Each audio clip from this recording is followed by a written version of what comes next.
Exodus bung thum chang som panga kan siar ne tin Pathian vekin mausia hne na chuan nangin Israel tha te hne na chuan lalpa in tha tu te Pathian Abrahama Pathian Isaaka Pathian le Jacoba Pathian chuan in hne na hian miron tir ani hei hi kum khuang a ka ming chu ani tin hei hi chuan zong thlenga mi khiat reng na chu ani ti ang se lalpa thua tharing kan zatan mal somro se amen. Abrahama Pathian Isaaka Pathian Jacoba Pathian kan Pathian ani dan Pathian khoi na rin chanin chui kan tum anga ei chun zir na lama khongai chan dam na a thlo na thiam chan tir na kan zir me ka ni khat kan la neya kan chun zir na lam kan thu zir te bo zui na ni pa formin Pathian in Abrahama Pathian kani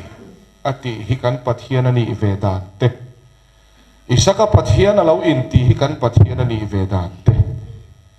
Jacoba Pathian kani ati po kan Pathian ani vedan te kan chui anga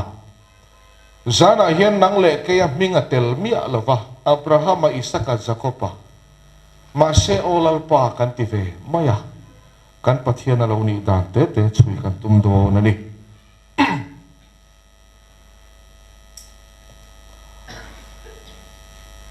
Abrahama ma hian arsilian pui pathum an herlia pa ama sabera chuan abela alo langa thilti konga Pathian tilom kan ti anga lalpa lom zong mi abela a herlia ma abela Pathian tina ming chalna na mang hau lova ti chuan hun alo kal zela enoka alo lang le Pathian na leng dun thin enoka ania Tina tem lova lak bovin enoka Pathian tina ming chalna na mang chuang mi lova hunalawin herzela adam rual puisi nga mi fel mi zai dam lor lak nova alo lang le ni masela ani po chumo la liam le nova Pathian tina ming chalna na mang chuang mi lova ti chuan hunalo herzela Abrahama alo langa Abrahama chu Bible kan enin Joshua bung som ni le pali kan thir chuan bung som ni le pathuma tanga kan en chuan apa tera milem Pathian siam thin milem piana in chunga lo shelian mola Abrahama hian thatna le felna alo nei mi alo milem piana in chunga shelian me Abrahama kha ropui na Pathian in aron ko tamaya milem piana in chunga shelian me ako chua chop Abrahama Pathian ti hi lalpan aming chalna na lo mangta Pathian chaw ro piro se hei hian om ziaril te mai lo ne ngun takin isirte ang Abrahama sailen na chumilem biak na in chunga ani apa teran milem Pathian asiama van Pathian an lo be phareng reng lo Nima sela van lam khian leilung pian mamin lan to khongai na kha thu ti sa chan tira du to leilung pian ma Krista Isua khongai na min lan kha ataka lo chan theinan lalpan Abrahama milem biak na in chunga mi ko chua kanga Abrahama chu chi kha ape anga Abrahama chi kha lokal zela Israel adinanga chu Israel nama chuan lal Isua apian tirang chu Isua chuan a khongai in pon na fam ki malo lang to do na ni Pathian chaw ro pui ro se leilung pian ma Krista Isua khongai na min pe kha chu khongai na chulal pan ataka ati hlo tin do na piangin khongai na atun din na tur mi khinglam hi an hlo cham par zela mi hlo tling he na khongai na tung ding ngai la mi khing lam fel na kei pui te he na khongai na tung ding ngai la mi khing lama chuan tu reng om lovin mi khing an mual phova Abraham a hian alo fel wang ti soi tu ro om lo alo that wang ti soi tu ro om lo milem laka filim thailo Abraham kha lalpa ko na in milem laka athiar filim don ta Pathian chau ro pui ro se sang ni le parukhan rong bolin zorama ka chuk tha zoram rong bola ka thlen masak per kumani suti la chon Abrahama fim hi misawa an le lim khani a alar khop mai kanu te ina ka chola ka ena TV a khan ta chon a fi man siam dan kha khongai na mela liatla Abrahama chu fi ma chuan apa milem kha avo che boy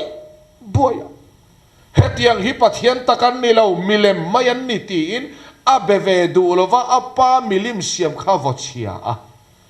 sumi nuwa chuan Pathian ko nan don tirta oho ava poive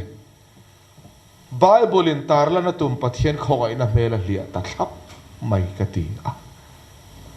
fel wanga ko na dong ani chuan khongai na ni lovin fel hlo ve ka lo ni to am khongai na bo tlat mai milem laka filima wanga lalpa ko na dong ani lo ni sela milem biak na thinlung laka filim te chawin Pathian ko na an dong anga kan thinlung milem biak na laka filim te chaw chandaman ni a thei lovani Abrahama hi ama in milem biak na laka filim zaulova milem biak na laka filim awanga ko na dong ni lovin lalpa ko na chuan milem laka thiar filim zo kani hallelujah chu khongai na kalda ni kan thinlung milem biak na boya ta hi tu ba kan chuak zaulo duam chu milem biak na boya kan tang mek hi thole Krista nunin lalpan min ko chuaka kan chanchin thar Krista a chuan milem biak na om to lovin chol na kan changani hallelujah chu Pathian thu takani apoi mo hle mai ti chuan lalpan leilung pian mamin hlan to khongai na chu a thu ti dikatuma thu ti sa chan tira tuma wangin a khongai na ti hlo tlina tuma Abrahama kova khongai na atun din na tur mi khinglam hi an hlo champar para lal iswa pian na tur kong kha chhui te Abrahama tenu pa an chinga fan nei theilova lal pan Isaaka pe a Isaaka kha local sel tura rebeki ching le a lal pan fa pe le a chui zela nula thiang lim mari khami palo chuan chinga lo ni le a mi khinglam hi hlo champar para nula thiang lim laka lalpan engwange I suapian tir mi khing theina atel lo ti hi khongai ina thil tumani pathono puiro se mi khing tun din ve hi rem thot lawani chu khongai ina kal kongani ti chuan lalpan ro puina Pathian Abraham aron nai ni chuan ro puina Pathian Abraham ne na ron in lara I kholama ta le ilai chin te ho zinga ta le ipa ina ta chuak la ram kala en tir tur chelama kalro a ne na Pathian thulo thleng hian kalsan tura hiat tira ti chuan a kal na lam tura ko mu boka Abrahama hi apa tual zol hi nuamati apa khua hi sailen na nia nuamati alai chin unau te kha in nga na ani khang zong kha kalsan turin Pathian thualo thleng ta hei hian minister tir tu mane nang le ke po kan thinlung milem biak na hnuaya kan seilia na kan lai chin unau kan rin chan chu kan pian ken fel na fin na theina ti chang na chan hem ngai na ti tak zet na ho hi kan tlei pui ba kan ti tak zet na hi kan tlei puya kan ti chang na hi kan thamuan pui ve huai thina chu kan pa tual sol masani apa tera milem biak na tual sola chuan a unau te tlei pui lai chin unau te thamuan puya kan pa dia bola tual sola chuan thin lung pum na wangin mani ti that kan thamuan puya mani in pek na kan thamuan puya kan ti chang na in min om tleya kan pian ken thazar om tlei na mual hi kan pa dia bola tual zol thin lung milem biak na tual zol alo ni renga milem biak na tual zol a chuan ti that de ule ngaya tha kan ti thareng thei lo wa tha pha nga milem biak na tual zol ani chu ta chu ko chua kan lo ngaya ti chuan Abrahaman lalpa ko na donga lalpa thua ame na akal chuak ta angin keini poi kal chuak veng uti hi thakop mai ma se Abrahama kal chuak na tura atsak na hi khoyami nge akal san lam tur zong kal san tura sak na hi Abrahama a omlo helai te Pathian thuin phum hi tlem chai deu kha duwa Abrahaman apa tual zol kal san tura sak na nei lo akholam kal san tura sak na nei lo alai sin unaw te then turin Abrahaman sak na kollo ani le kal san tura sak na hi khoyami nge nei ti sa thin lung mi sia milem biak na boya ta chuak turin sak na kan nei lo kan ngai dan masa chua san tur hian sak na kan lo nei lo khoya sak na nge kan nei yang ropui na Pathian na na ron in lara akal san tur lam zonga ti tlom saka tlom to le Abrahaman in chen thei chawani Pathian ropui ro se ropui na Pathian hi akal san tur lam zong akal san na tura atsak na lo ni rena ron in lar kha ropui e malo Delhi hinwam ve viau ma se USA changa ko na ron in lar ni chuan Delhi hi ani angai ngai na ho vek ron in lar kha ropui wang ania helai tak hi te khin thu kan soile lokanga Abrahaman achan lam tur zong achana akal chuak thei hi khoya chak na nge thian dun hian ramwa ka sa an changa an pani chuan an hlo cham ve ve a hon konga chuan a thian pakhat hian luidunga tumbua ve a ve tumbu ak puar lua to a thian pakhat a khan thiana tumbu zonga ho e mai pairo atia an em china ni pairo ti mai khan tumbu ti mol pho tlat lo ka dualo ma tui ve ma ti ak tlat sa chang ve le ma tumbu hon chu ho lu tuk pairo ati china ka dualo ma ti a pai tir thei mi ala anei tu le tumbu in chen tir thei lo chan chu pairo a ho e mai ti mai khan tumbu ti mol pho zo lo wani ti chuan an kal zela be sei lo takin luidungan zu thenga luidunga chuan sanga lo fuan ta le kut pha chen ngun tang chen alo var suau maya tumbu ak tupan sanga va muve a tumbu en le a ho sot ngun takin chikro vai ni na sanga va en le a tumbuan en le chu tumbu mol pho zo ta sanga lut na in lar khan tumbu ti tloma ti mol phova thiana tumbu pairo ti tul to la sanga lut na in tumbu ti mol phova mol pho to tumbu chu a ak tu pana pai thei ta a ya sanga ruta tumbu ak tu pa hian adu than na ina pai ti mai chi po ni la adu than na ngei na lo ma than pai tir tu chu sanga lut na khani sanga fuan lut na khan tumbu a chui mol phova a ak tu pa le tumbu in then tir ta tumbu pai tura sak na hi khoyami nge ama ta ani lo sanga lut na kha tumbu pai tura at sak na lo ni ta Pathian ro pui ro se ngot takin sik ro pui na Pathian na ron in lara ropui na Pathian ron in lar ropui na kha Abrahama na kalsan tur lam kalsan turat sak na lo ni renga Pathian ropui ro se chu Pathian thu takkal da na ni poi mo khop mai so chuan enge min zir tira tu atui pui mek ropui na Pathian in lar na ina titloma titlom to apa khuwa chu Abrahama na chua sana lalpa tiam kanana solna changta angin trok no mi khing hian kan pian ken fel na hi kan patual solani kan pian pui fel na kan lo tlei pui ma kan ti ve lam kan du than na kan fak ning big lo amaro chu ropui na Pathian alon in lara thutak chanchin thaenga chuan mi khing fel na hirul sia mai lo ni kan kol mangai na te hirul sia le ka lo ni kan that na song song hi that na lem le suak ve kan lo ni min chui tlom sak nuwa chuan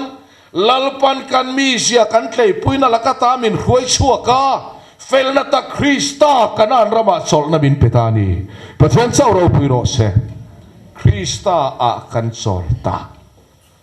Abrahama Pathian ti hi kan Pathian ti in pun na lo ni reng mai kan chui sel chuan a thui lu tuk do na ti khan Abrahama Pathian kan Pathian ani na bul pui tak ti khan kan da thapotang pani na kan lutang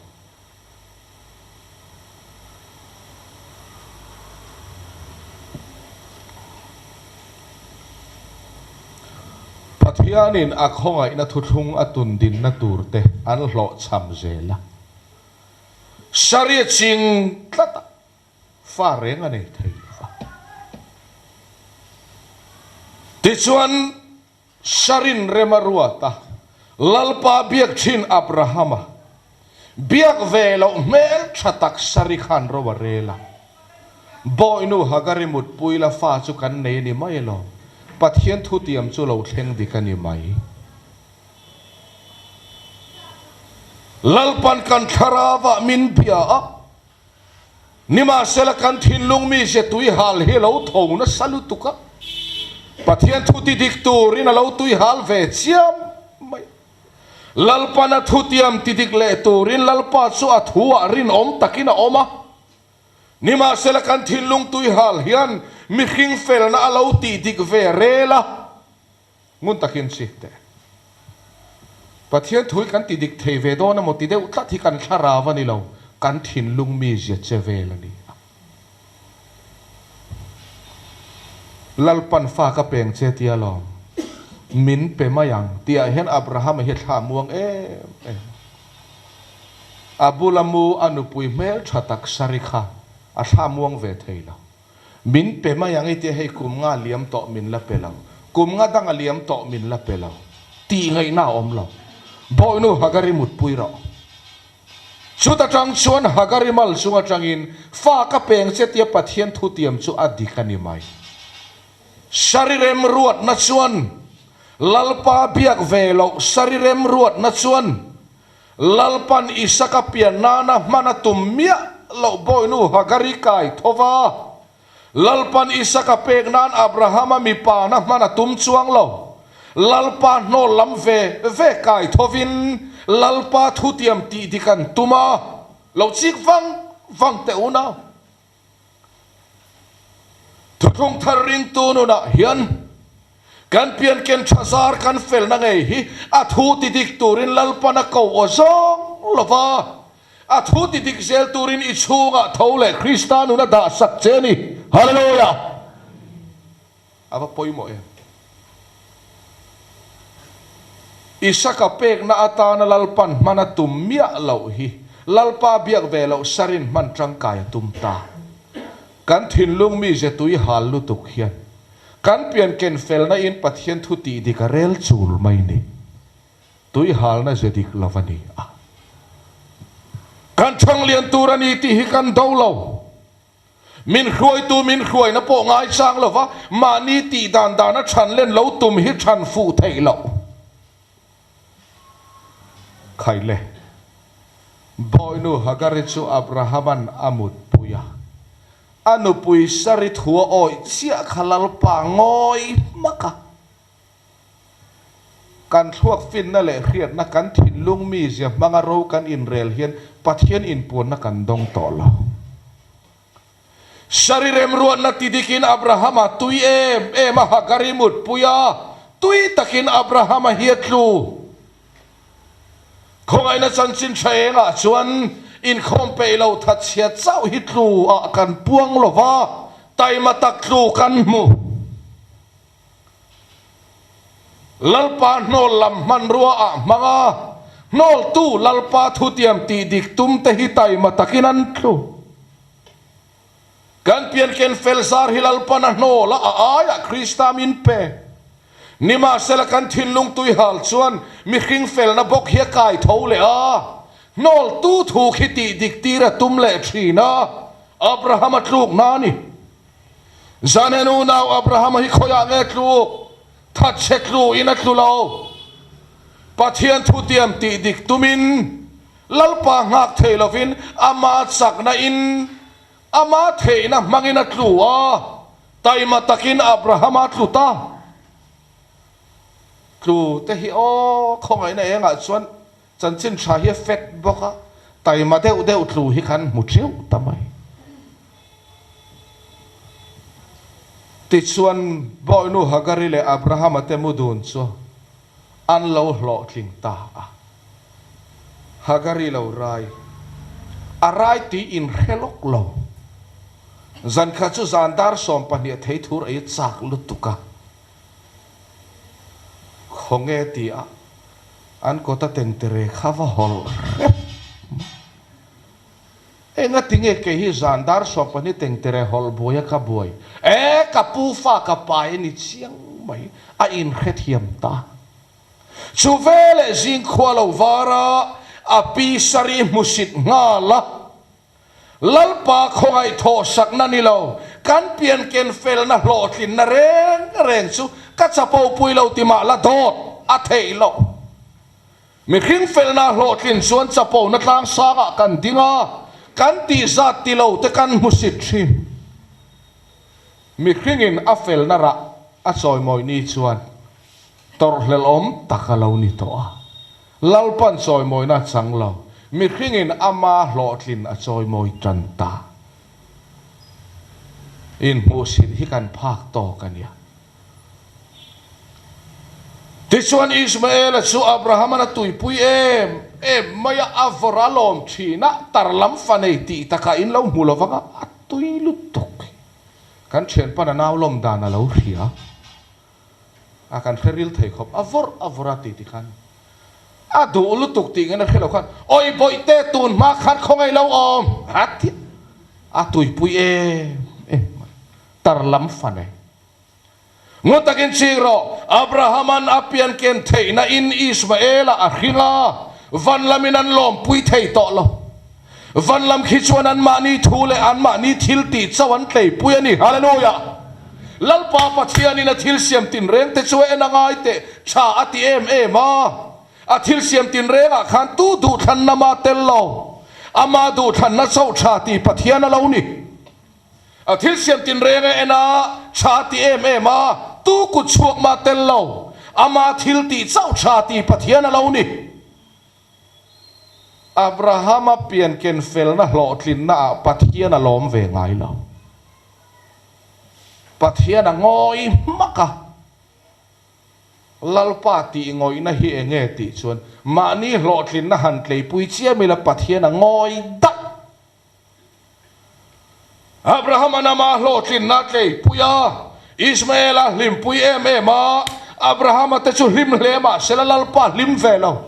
in khom pui lim om hi nang ni in lim viau na ke chuan ka ne ta ti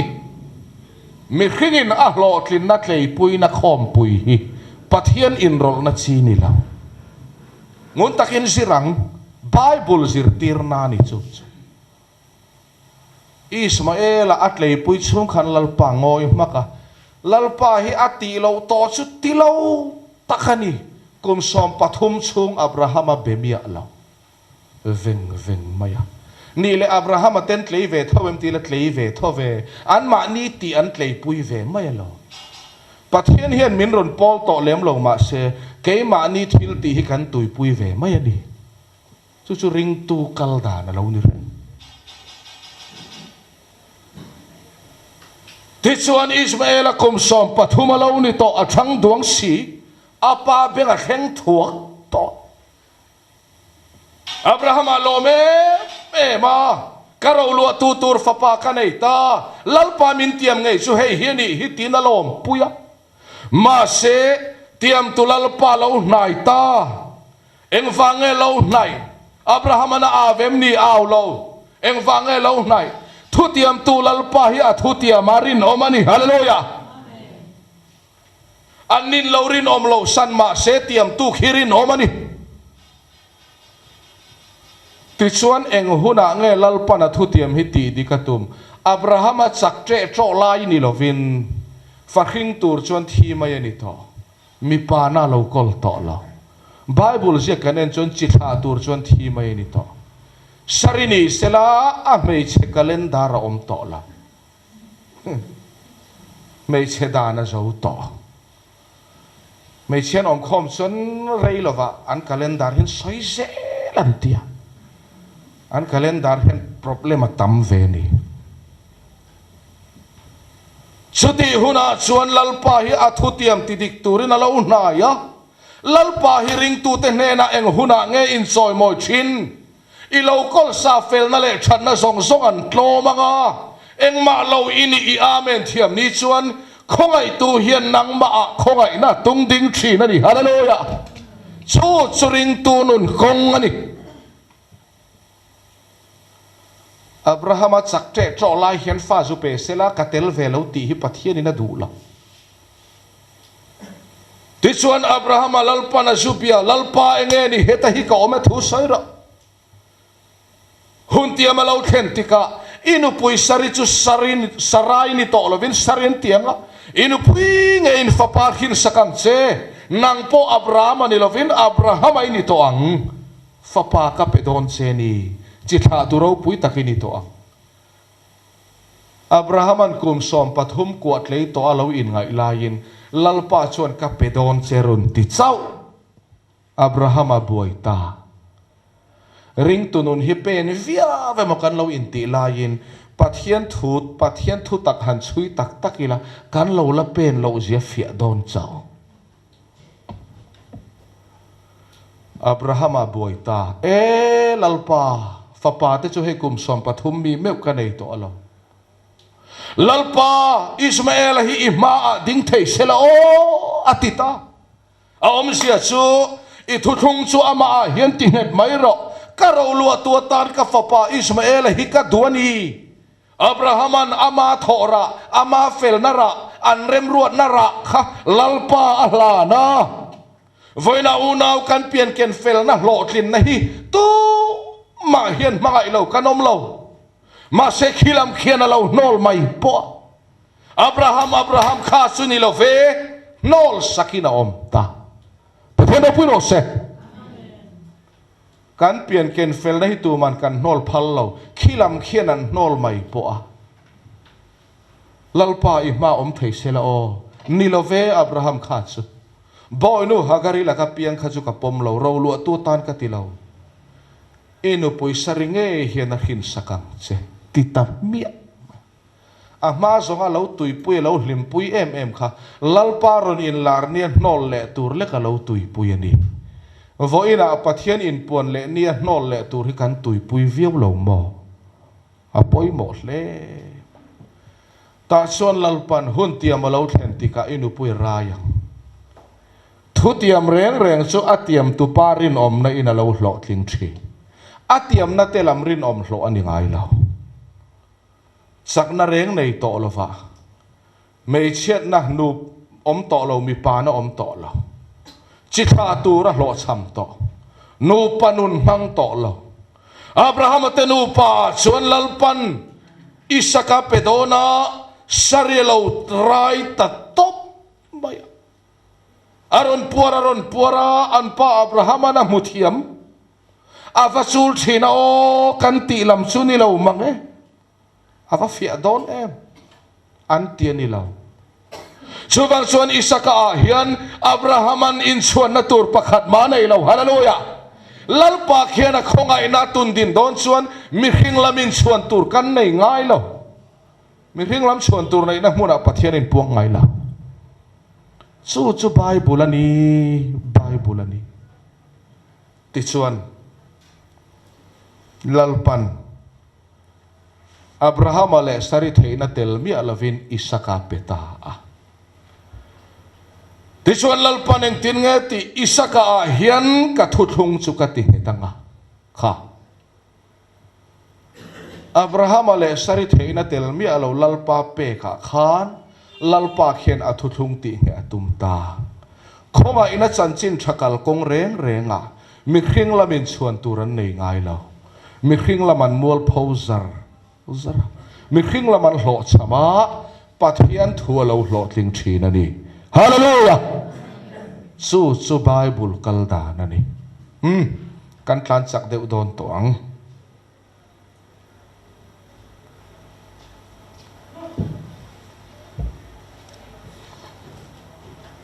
Isaaka lo lei kang deva Abrahama nena lalpa thua lo thenga ngun takin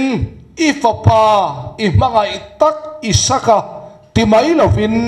ifapa nei chun Isaaka ngei kharon ruaila tlang karuat mun pakhata haral thilhana lan ro enga tinge inei chunati chule leidanin chutte Isaaka hian Abrahama thisena tello leidan chuan Abrahama fa ni na nei lo leidana Abrahama fa dik tak athisena lo piang chu Ismaela ni Abrahama theina alo piang Ismaela hi khilamina fa an pom lova Abrahama theina telmi lova athona adon Isaaka hi khilam chuan ifapa nei chunanti hallelujah kha thu takani I khethiamem kha tu changa kan nei kan pian ken fel na hi khilamin kan fel na pom lova min pek sop thole Krista hi kan fel na nei chuna min puan sakani Pathian ropui ro se thu takani chu Abrahama chakna hlotlin na hi khilaminan no la Abrahama theina telmia lova van lam hlotlin na Isaaka kha khilamin ifanei chun ti in Abrahama hlotlin na an pom saka chu lom Pathian thu tak chu alet linga aling let bok chu wanga ne khovel mi beng na zong henan khefu thailo re Bible point khiat na tura beng nei chuan hero setting ata no beng te phei hi chona hedon lo rim civil beng sach clear khiat chi ni lo thu tak hi pung khom na zong tui pui chi ni ve lo Pathian thu tak ani ti chuan lalpa thu lo thleng chu Isaaka tan thi bat na thu ni ta Isaaka hian ati sual han pa lo Pathian thu lo thlenga wangin Isaaka thi ba anin siam sok a zinga an kala lalpa ruat tlang an va thlenga Abrahama chuan Isaaka chuan man thuta chema phoya ti hluma tum tamaya ngutakin lo chik ro ifapa Isaaka ka halral thilhana hlan ro ti tu pa kha ram takina lo ang suak Abraham ifapa kha engtin ma ti su chu vele Abrahama chuan da ka beram pa aki thing nokatang tatapa muwa o hei zok hene motin Isaaka chua berama mana ti chuan Isaaka ti hlumatum na muna berama ti hlumta ngun takin lo chik te Isaaka ka halral thilhana hlan ro ti tu pa khian Isaaka ayat hitur berama pe a ti chuan berama halrala khu chowa berama han khu chho chulal panalo hia Isaaka rima lo chhertlat o Abraham ifapa Isaaka po katani uilawai hlana wangin malka som nge yang che hallelujah akal kongte khamoi mangekati Pathian thua wanga thi ba Isaaka thi ba siam tu lalpana thi ay thi tu rape a apek berama thi vele khilam khian Isaaka thian lo poma beram halral na khuso chu Isaaka an lo chhertani chu hallelujah he khovela hian nangle ke hi du wanga piang kan ni lo sual bum na wanga bo chen no piang zong te sual man thi na no ya kan pianga Pathian thu chua ka wanga thi ba ve kan ni nima sela sualman thi na tia thi ba min puang tulal pa khian kan thi aya thi tur chatuan beram no i suamin pe hallelujah kan aya thi tur i suamin pe chu kalvari tlanga athia i soi ka thina karon ring mai kan ti masalo khilam khian kan thina min lo pom saka lal i suwa thole nun thiang limpa ma han ding ta khi nang le ke chanchina lalpana lo poma Krista a chuan mi fel mi thiang limin titani hallelujah Isaaka Pathian na inti kan Pathian te in puan na lo ni reng mai avarau pui te lul ke ka kham thei lo reng a he chandam nai ngai hlu to lo ni chon chandam tu poi ngai hlu to lo ti na nia thil thon pe ki ngai hlu to lo chon a pe tu poi ngai hlu to lo ti na ni sim ngai tu chiang ra Isaaka Pathian ti thi tura ako thi sak tu pe a pek a thi vele thi tura ruata thia pom da ya beram halral na khu chho chu lalpan Isaaka pomin i Isaaka po katani hlan phala kalo me malka somang che kha thole Krista pa ma handing khi isu in handing lo pa chon kan chanchina lo chiar mi maya su thole Krista chon mi fela pom kan lo ni ta Pathian chau ro pui ro se heti bak hitlin lo ma ila Krista mi fel min lo ti ta avalute lul Isaaka Pathian chu kan Pathian a lo ni kan zo trep a top berna Jacoba Pathian kan chhui le no kang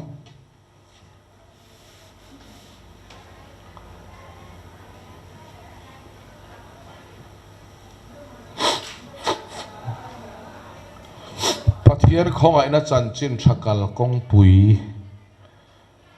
Pathian thulai mu ten ni a heng ho hi Isaaka le Rebeki an in nayan ching le a kha lalpa na khong ai na thu thunga kal tlang na tur mi hring reng hi an hlo cham zar mi hring hlo tlin na ron rin hi Pathian in a tum lo sari chinga fa reng an nei thei lo va ching sarin Pathian ne na dil talo chuan apasal Isaaka na dil saka apasal dil sak na ringin sari chuan avamak Rebeki chuan fa pai ta apasal dil sak na ringin Rebekin fa pa ya ama chuan pai thei lo buai na buaya apasal dil sak na ringin a pai ta a pai le lutu ka pai buai na buai le a chunga kha nau panian lo in sual kher nu pum chunga in sual ti in khe khat ve mata ke po ka khengai lo hei bak hi mak tak chu ni pai thei lo buaya buai phot chu voina nun nei lo thabar thapang buai in kan buaya van kai lo lau buai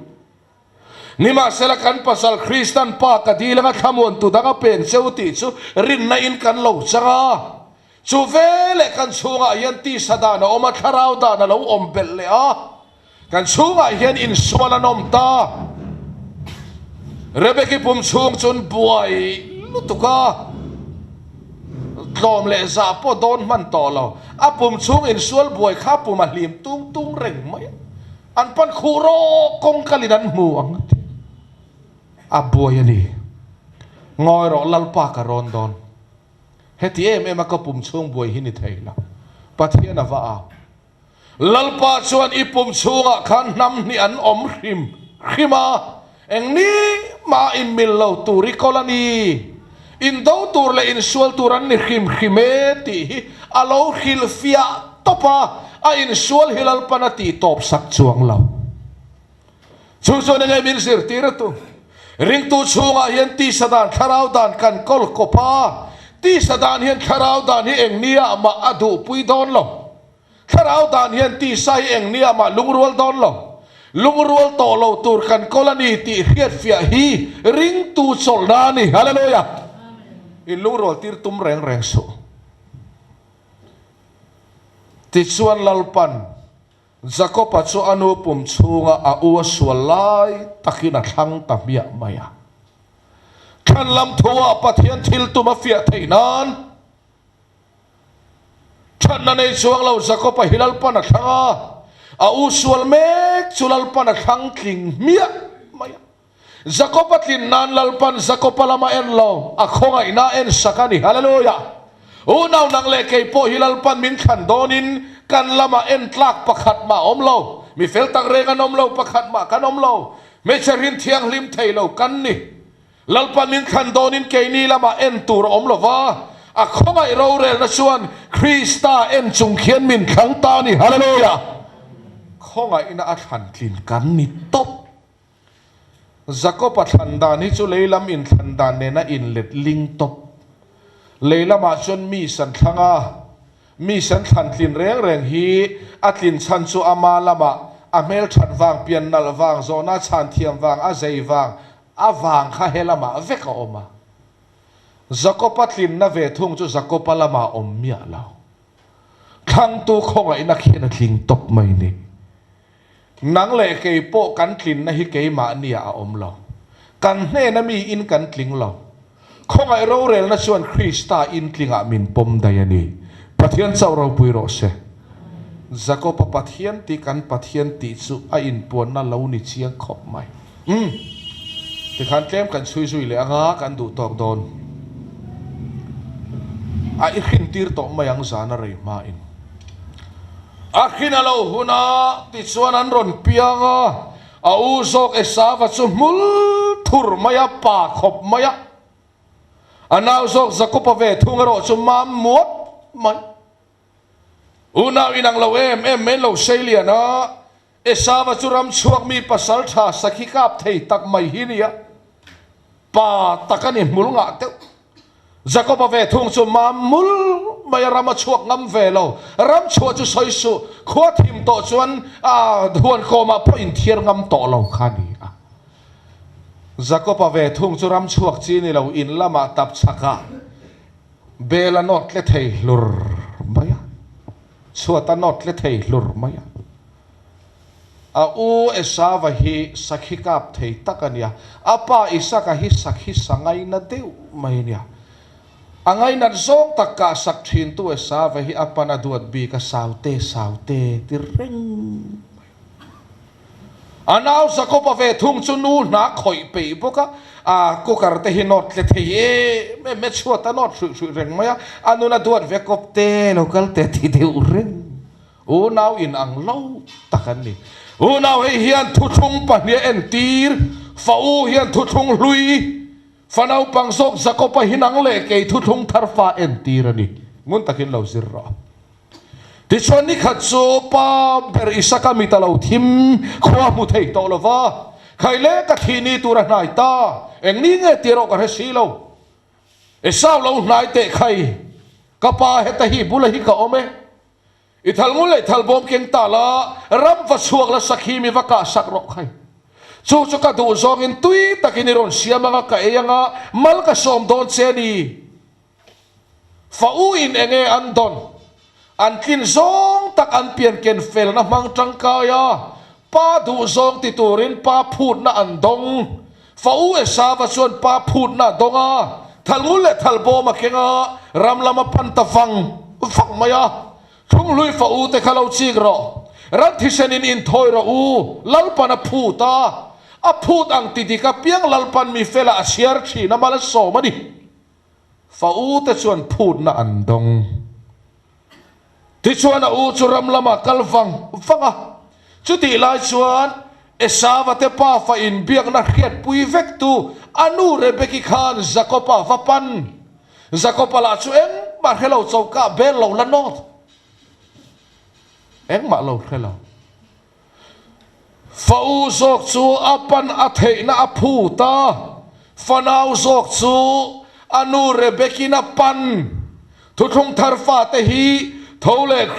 lal i suan min ron pan tabi kani chu hallelujah fanau zok te hi pan hlo kan ni Bethlehem bong ina min ron pan ti chuan rebekina va pana kopte va ti enge kanu ti nang la hi eng mai khelo beli not lo rungon lo che hian enge khanu ka riat lova ipa in iu esava sakhi mi vaka sakla tui takin ron siam la ka enga mal ka somang che ti kha ma se kopte lungai su keiman ipa mal som na chu idon theinan ka tho sak vekang che kel no wa omalom hei ipa du zong takin sakhi sa ang turin kel sa hi ka siam thiama keiman tul zong zong ka tho sak vekang che nga ipa ma ivakenga nga keiman mal som na ka don tirang che chigro fau esava chuan pa phut na donga fanau sok Jacoba chuanin kati sak vekang che ti tu tong ve thung hallelujah thung luya chuan pa phut nan donga tu thung thar fanau sok te chuan min ti sak vek turin lal i chuan min lo pan to ni chu hallelujah kanin ang lo kati sak vekang che gamal so mi donga ma se Jacoba hian khongai tu tong na khongai tu khongai na Jacoba la chol thiam lo ngoi ro kanu ni thei donem ni ka u sava mul ro pui sia keila kamam si kapan milo dap ve langa kapa ma bum tu ka changa nga kapa hian an chia milo khep mayang ka hla vasin kamam ro pui sia ti khongai tu tong lawani lo khongai tu tonga nima sela apian kena boy pui ri tlat khongai na chol thiam lo ten kan pian pui mi zia hi kan boy pui tlat khongai na la chol thiam ri la ma se Jacoba hi mul to don lo amam chi ne mul dana nei to la kan pian ken mi se han thadeu phot se ti ho kha ti ngai na om lo vania that ni nei don lo kum sa khat po dam la mo tar phakari ne en koli har tol tolanga i phun chir tol tol bokanga i chung te nan zuar du deuh tho mai to don che ni that hun kan nei don chuang la nima sela rebeki chuan Jacob ngai tharo khai ipa mai vadinga nga ipa thin ur i chok thova an chia alo cheni point tho sak chau che ka huama ni lo mal somi don theinan tho sak che ka huama ian chia zong zong po ka chunga tlaro se Pathian piro se hey hian rebeki hian lal i suam mele en tirani nang le ke in mal som kan don theinan lal i so hian min tho sak chawa huama ni lo kan aya an chedong turin lo kalani hallelujah Galatia bung thum chang som pathuma ani chu kan aya an chedong lo ni inati lal i suam mele puta ta chuan Jacoba chuan khongai tu khongai na hethiam ta khongai na mina ke thiam ni chuan ma re re seti na chang chun chun to ngai lo a amen thiam ta kel no panin vala a Jacoba tin theinan rebekin a thiam to a fel na in kel sa kha sakhi sa ang turin a siam ta Jacoba tin theinan rebekin a thoka nang le ke pa ma kan tin theinan Christian min tho sakani hi hallelujah kan ta alo ni Jacoba tlinnan rebeki na thok rebeki fel na hi Jacoba tlinnan a poimo do na ni ti chuan Jacoba chu pat du zong thiam nei hek lawa sira lo thut lo ve noi akutin alo sik ve mai khati bak kha thiam nei hek lo anu rebeki na siam tamal mala ti chuan Jacob lo na ro ipa mai ding do na ka thua mang che aku tale ngong mlam la ya anu rebekin kel mula bela ti chuana u esava thuam no hak tir le a ngun takin lo chigro Jacoba hi adu danin a in thuam ani lo anu rebekin tha ati danin a thuama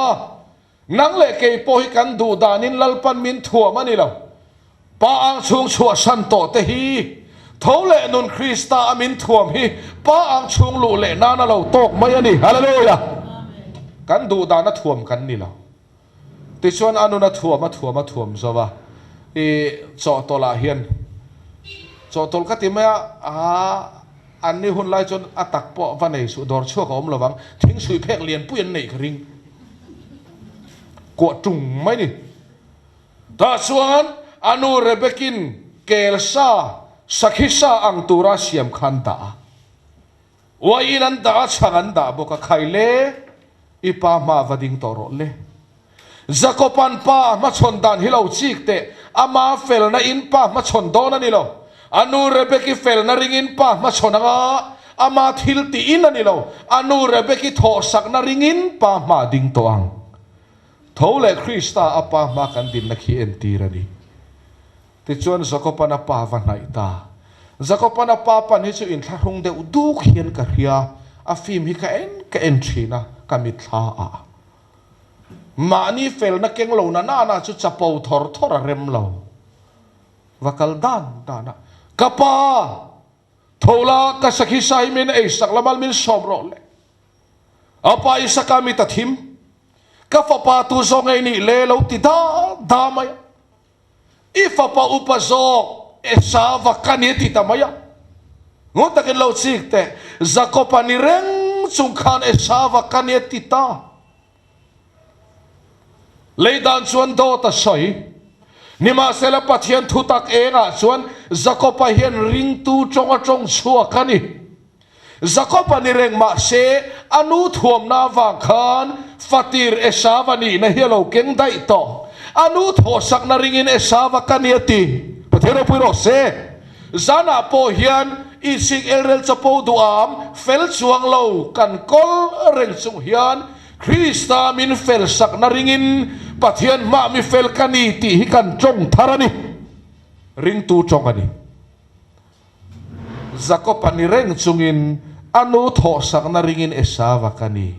zana hian mi sual kan ni reng chung hian Krista ai min o sak na ringin pa ma mi thiang hlim kalo ni ti hi kan chong tharani tlat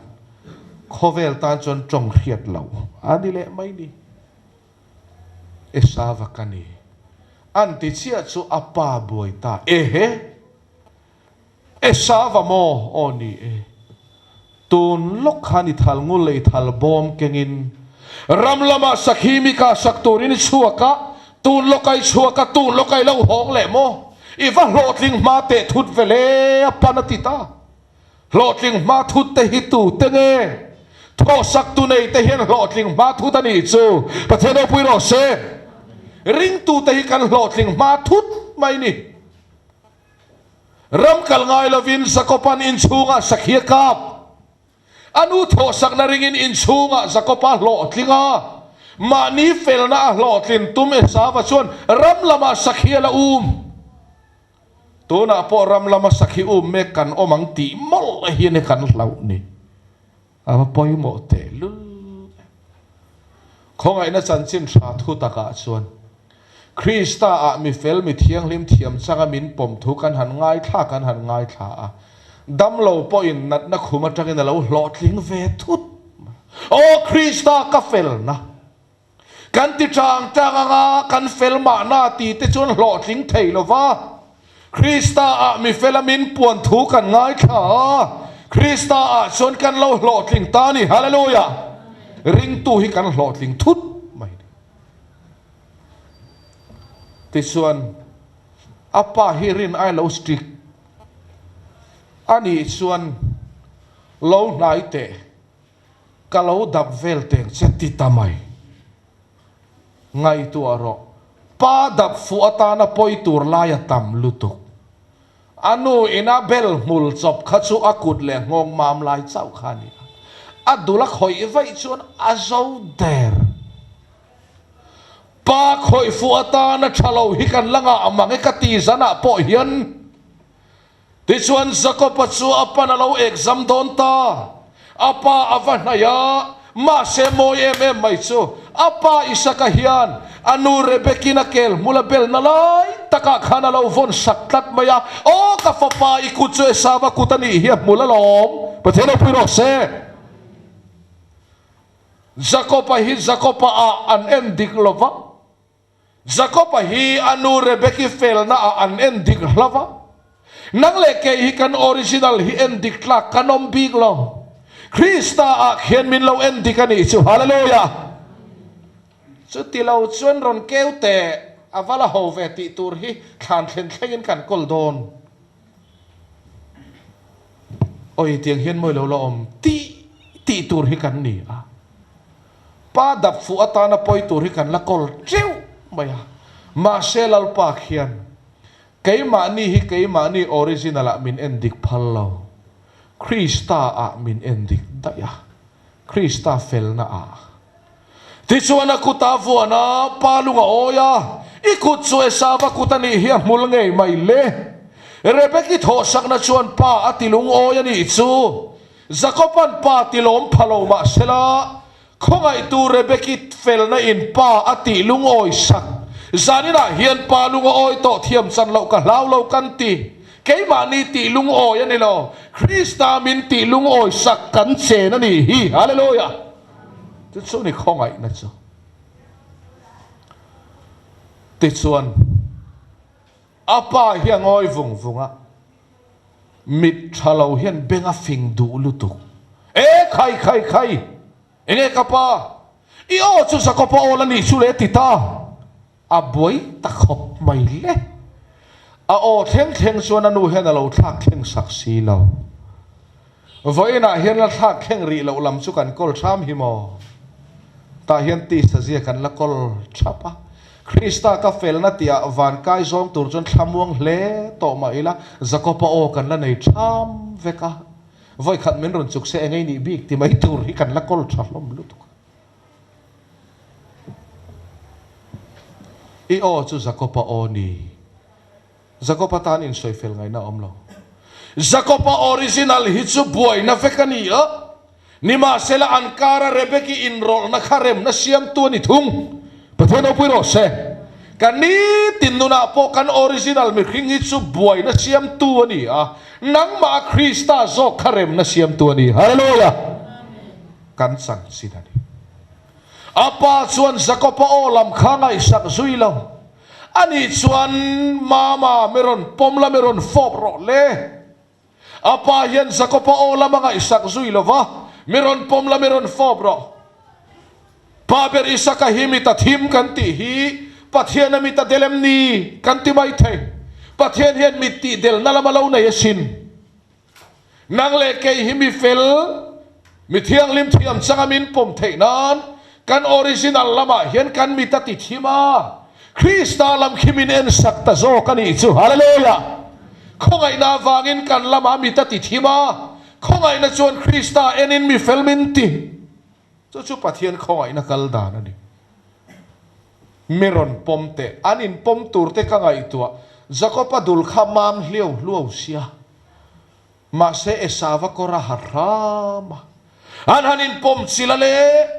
athom norim khapa na lo hria o ka fapa ithom no chulal pa mal som ramri manamani hi avarim tuivele anu rebeki hak tir khan pa tilung oile Pathian opui ro se Jacoba na pa hi voi khat ma tilung oi phalo anu rebeki fel na hli ri na pa tilung oi saka pa hi ke ning kan tilung oi phalo Kristan min tilung oi saka ti chuan khoi ei tur chu men ron pero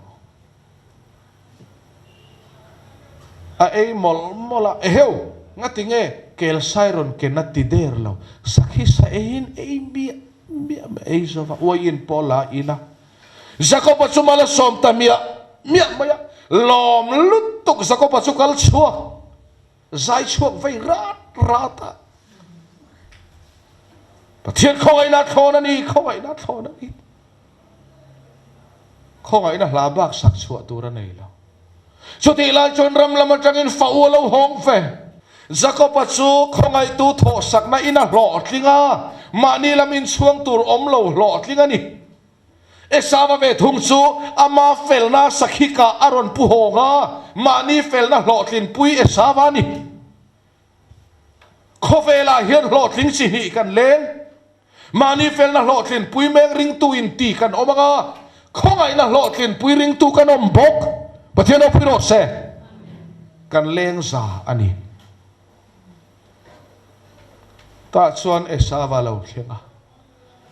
asakhika nge kha chauka alu puya apua mola siam zova anau Jacoba na ken hlui thing sui phek lian pui thleng kha ava khong fai ni turania ka va en pui chi lo khalai tak kha chu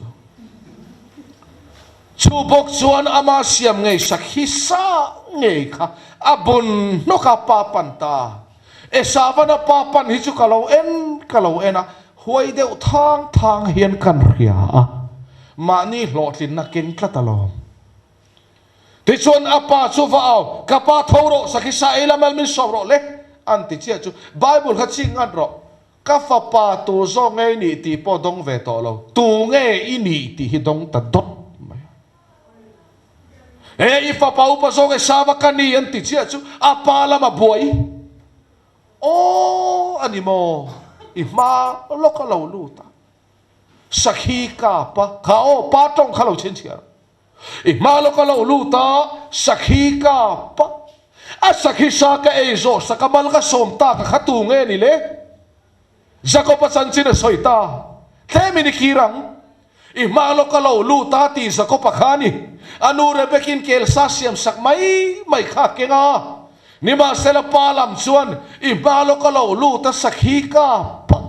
Jacoban sakhi ka pem kap lo ma se ka palama chuan sakhi ka pan lo ti kap lo chu ka pa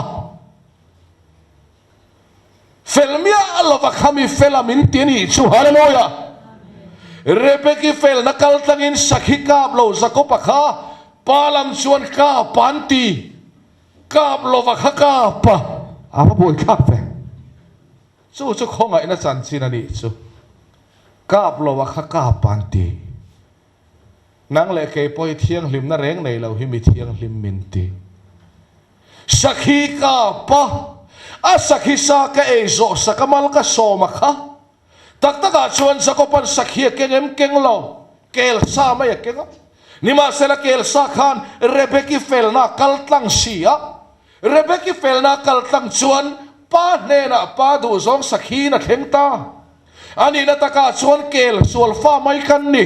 ma se Krista felna in lalpan min ron en tlatani chu hallelujah Krista fel na kaltlangin pa du zong sakhi kan lo ni tlatani ti chuan esava harta he Jacoba zek zuk hian ka ma milu khal le ni mo atsak don lo kapa William ni khengro seni po ka thatang ti ta mani fel na apa ma chon tu ten lo cham tran ta he khobela chuan hlotling si ni kan lenga nga eng hunange kan chanchin in thau don pa ma chaw in thawang he khobela chuan khongai na hlotlin puipo anna an thianga mani fel na hlotlin puipo anna angan thi thawang pa ma khian kan chanchin in chen to lowang mani fel na pa ma chon tu ten an boi chan ta Jacoba ni mo kapa malsom na chu pakhat savem ni inei khongai takin min pevero khai tin trao tak mevina av nima sela dil lo chini lo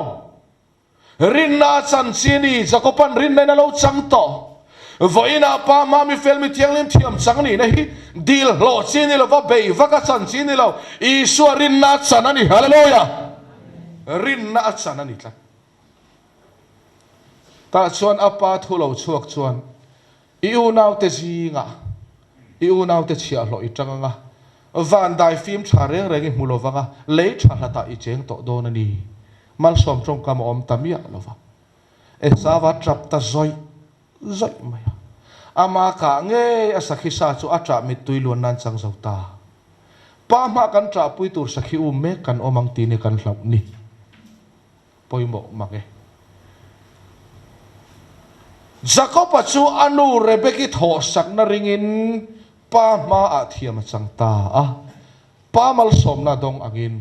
thu thung THAR4 nang le ke po lal Isu Krista fel na ringin chatuan mal som na van khopui khi kan ta lo ni ta pathian chaw ropui ro se Jacoba pathian hi kan pathian ti in pon na lo ni chiang mange tho sak na ringa mal som dong tu te pathian na lo ni atop kharnan ani ille thuthong pani mel kan soiloka fa u esa va khapa thuina ni lom ni e pa thu nge ina vaka palom ngatinge mal soma don to lo มานี่ตีเวลมามัลสอมดอนนะหุ่นข้าเราตอบต่อเรเบกีโทสักตัวเราลันต่อวางินทุ่งลุยาชวนอันมานี่ตีไงเทียมันจันปุยรันที่เซนินทอยเราอันนินทอยเทียมันสังมาเซมินตีสักตัวลอีสัวเราลันต่อหนูชวนตีเวลมาเทียมจันหุ่นอเดตจวามินตีโจสักรินนะเทียมจันหุ่นเราอินหงตาประเทศเจ้าเราปุยโรเซเจ้าวังชวนเอสาวะค่ะเดดเจ้าโตจันจินชารอนนุกลุตานีไว้น่ะพอเห็นทุกลงลุยทางอาวันละอมเฝ้าไทยโดนันนี่มีครึ่งตีเวลามาเทียมจันนะเห็นละพวงไม่ไทยมาเซมินตีโจสักตุลลอีสัวเราลันนุชวนตีเวเทียมจันนะหุ่นต่อป้ามินตีโจสักรินนะเทียมจันหุ่นเรานิตาประเทศเจ้าเราปุยโรเซจู่ๆโปแลนด์ร่มบุ้งกวดสร้างสมทุมาเองกันสวยตากังเล่เจนเตลเฟลนะดานเราเต้นเฟลนะจวนภาคตาเราเต้นอันภาครินนะอินอันภาคไม่ยะจุดาเฟลนะดานตู้เต้นอันภาคตะเรารินนะอินนี่เราวินอันมานี่ทิลติอามิเฟลนี่ฮิโลชวนเราตุ่มวางอันนี้โปละจงคำของไอ้นะจันจินชาจูคริสตาก็เฟลนะเตียจอลนะจังเตียนเราวินมีเฟลนี่อันภาคกันเฟลเฟตูรันีเตียเต้นดำชูกันนั่นพักต่อโดนเราใจโอนะชนครูนั่นลุงเล็ดดาลนั่นลุงออกมาครูนั่นลุงเล็ดดาลนั่นลุงนี่มาเซเมลนี่อันนี้อามาชุดตัวปอริงอเปียกันมูลพาวลฟังเรเบกิจูเอสาวลามาจังชวนดาลตุเรเบกิอันนี้ลายินจักบลามาจังชวนมัลสมดอนตีร์ตุเรเบกิลานิตาลัลอีสัวพอฮิอาริงตุเตตานชวนสตวนมัลสอมนะอีสัวอันนี้อ่ะมานีอีสัวริงลวามานีตีเวลมาเทียมจันตุมเตตานชวนดัลตุอีสัวลานิตาสวังชวนอับราฮัมปัทเทียนอิสากปัทเทียนจักบปัทเทียนอินตีจานอินะนังเล็กปัทเทียนเตียอินปวนนัทรูกลาวนีลัลปะนัทุกันจาตันมัลสอมโรเซอาเมน